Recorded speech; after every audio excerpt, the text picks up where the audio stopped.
غور سے سنیے، حلیمہ کو کوئی بچہ نہیں ملا. جتنی عورتیں قبیلے بنو سعد سے چلی سب کو مکے میں بچے مل گئے، لیکن حلیمہ کو کوئی بچہ نہیں ملا.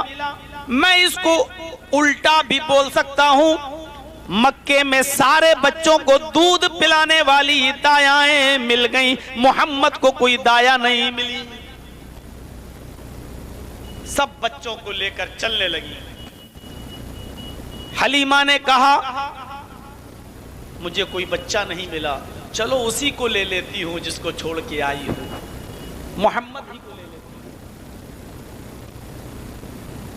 ہوں. نہ ملنے سے کوئی تو مل رہا ہے، خالی ہاتھ جانے سے بہتر ہے کہ اس یتیم بچے کو جس کا باپ اس دنیا میں موجود نہیں اسی کو لے لوں، شاید اسی میں اوپر والا خیر کرے. کم سے کم میری سہیلیاں تانے تو نہیں ماریں گی.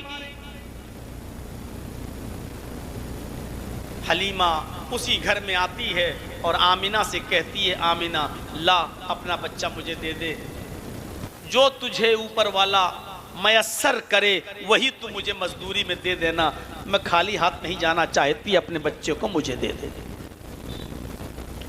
آمنہ کہتی ہیں میں نے اپنے بچے کو محمد کو حلیمہ کے حوالے کر دیا.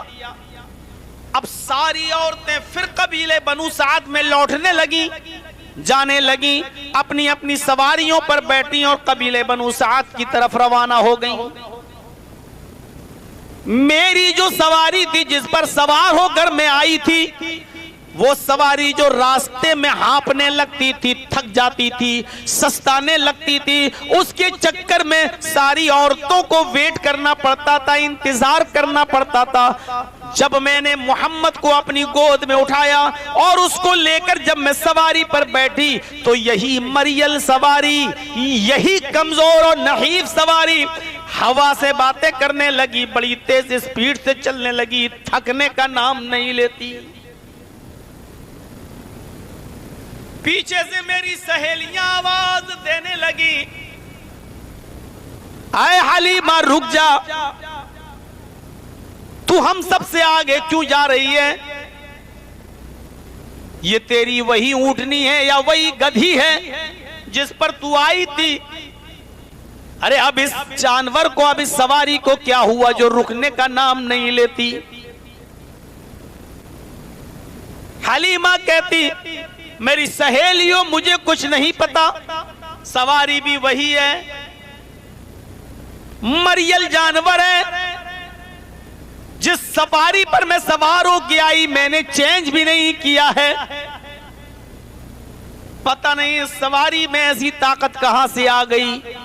ابھی وہ یہ کہہ رہی تھی کہ وہ اونٹنی یا وہ گدھی جس پر وہ سوار تھی تیز اسپیڈ سے اور آگے بڑھتی ہے، پیچھے کی سہیلیاں حلیمہ کو آواز دے کر کہتی ہیں آئے بنت ابو زعیب، آئے ابو زعیب کی بیٹی ذرا رک جا، مجھے بھی تو اپنے پاس آ جانے دے، ارے مجھے بھی تو ساتھ میں لے کر چل، ہم بھی تجھے ساتھ میں لے کے آئے، اب تو ہم سب سے آگے آگے بڑھ رہی ہے، رکنے کا نام بھی نہیں لیتی ہے.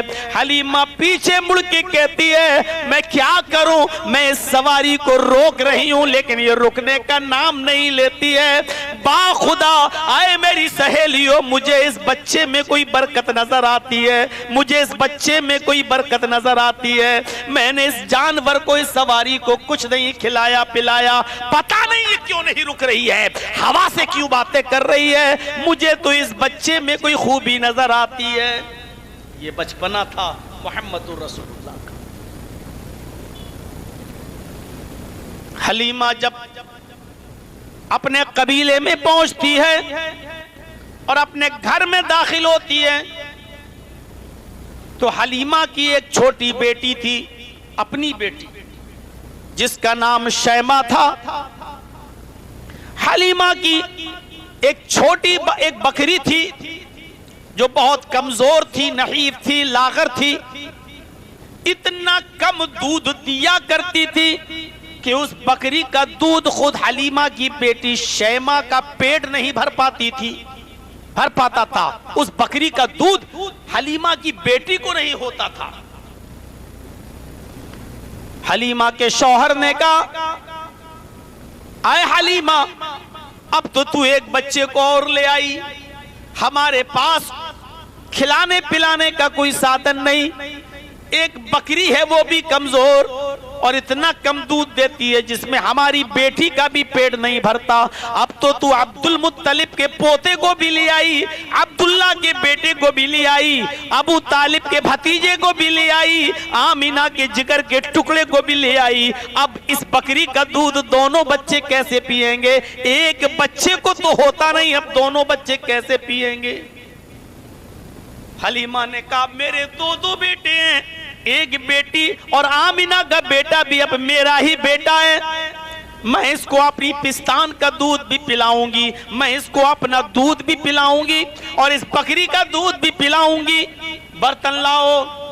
حلیمہ کے شوہر نے برتن اٹھایا، حلیمہ کے ہاتھ میں دے دیا، حلیمہ اس برتن کو لے کر بکری کے پاس چلی، بکری کے تھن پہ پانی مارا اور بکری کے تھن کو دوہنے لگی، بکری نے ایسے دودھ دینا شروع کیا جیسے ساون بھادوں کی بارش ہو رہی ہو، پورا کا پورا برتن بھر گیا۔ حلیمہ کہتی ہے اے میرے شوہر، اس بکری نے کبھی پورا برتن بھر کر دودھ نہیں دیا، آج دیکھ لو برتن بھر گیا لیکن بکری کا تھن نہیں سوکھا۔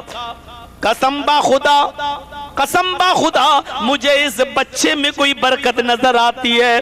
میری مریل سواری میں برکت آئی، وہ ہوا سے باتیں کرنے لگی، گھر میں آئی تو مریل بکری بھی دودھ کے برتن بھرنے لگی دودھ سے۔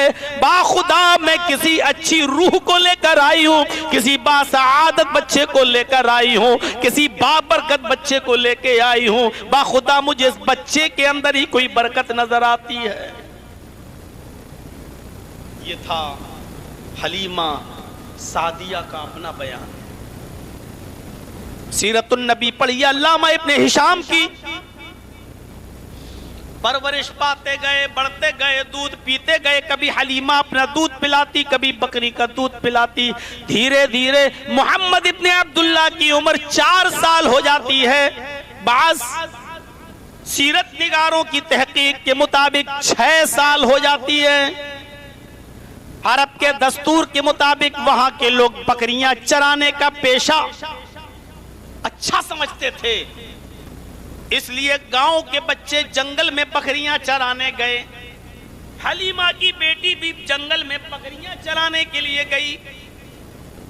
حلیمہ نے کہا محمد کو بھی لے جاؤ، اس کو بھی تو بڑے ہو کر بکریاں ہی چرانا ہے، اپنا خاندانی کام کرنا ہے، لہٰذا اس کو بھی سکھاؤ اور ابھی سے سکھاؤ، بیٹی محمد کو بھی اپنے ساتھ لے کر چلو۔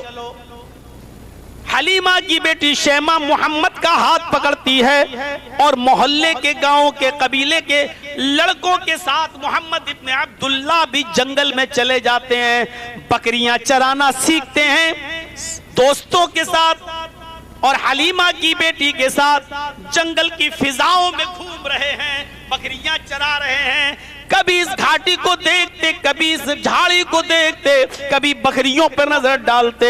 اچانک ایک شخص ان کے پاس انسانی شکل میں آتا ہے، یہ فرشتہ تھا، انسانی شکل میں آتا ہے اور محمد کے پاس اسی جنگل میں بیٹھ جاتا ہے اور کہنے لگتا ہے تمہارا کیا نام ہے؟ محمد ابن عبداللہ اپنی زبان سے جواب دیتے ہیں محمد۔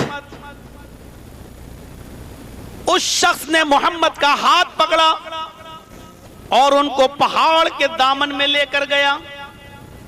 سارے بچے اس منظر کو دیکھ رہے ہیں، حلیمہ کی بیٹی بھی دیکھ رہی ہے، قبیلے بنو سعد کے بچے بھی دیکھ رہے ہیں کہ کوئی آیا، بیٹھا، محمد سے نام پوچھا اور نام محمد سنا تو محمد کو لے کر پہاڑ کے دامن میں چلا گیا۔ اس شخص نے محمد کو سینے کے چتلٹا دیا۔ محمد ابن عبداللہ کی عمر 6 سال، چتلٹا دیے گئے۔ اس فرشتے نے جو انسانی شکل میں آیا تھا محمد کا سینہ چیر دیا، پورا کا پورا سینہ پھاڑ دیا، سینہ چاک کر دیا، سینے سے دل نکالا